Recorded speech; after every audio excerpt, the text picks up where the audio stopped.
Yeah, hello. Okay, so our system is ready.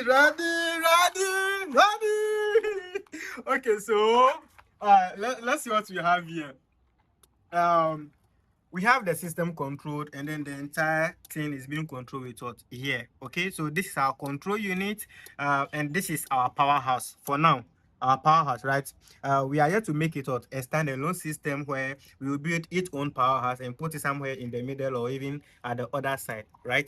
So there will be a battery package, maybe a solar panel to power the system, as well as using this, so that we are going to use two sources of power: the main grid, and then also what, the solar panel, so that if anything goes wrong with the main grid or there is power out, the system should also work. Okay, the challenge on our road mostly is that there are systems that are working, but then as soon as there is light out, then all the traffic lights cease to what work.